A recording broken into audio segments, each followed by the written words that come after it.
Luto tayo ng pork chop. Guys, sinipan natin. Marami tayong gagawin para sa buhay, kaya hindi tayo pwede sumuko. Luto tayo ng bawang sibuyas. Haluin natin guys, sibuyas, bawang, saka butter. Ilagay na natin yung pork. Then nilagyan ko na ng sabaw at palalambutin natin. Pero na-fried ko na yan, saka mushroom. Oh, ayan na guys, nilagyan ko na ng all-purpose cream.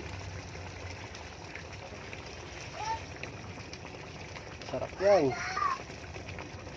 Request ni Mayor. Ayan.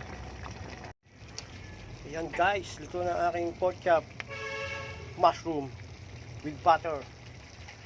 Nilagyan ko ng all-purpose cream guys. Ayan. Solid yan guys. Ayan. Luto na 1 kilong pork chop with mushroom with all-purpose cream. Na mayroong kabuti guys. Kabuti. Mushroom. Sarap yan guys. Mamantika na guys. Ayan. Ulam namin for today. Sunday, day off ang maglulumi ngayon. Kaya luto tayo ulam. Bye bye guys.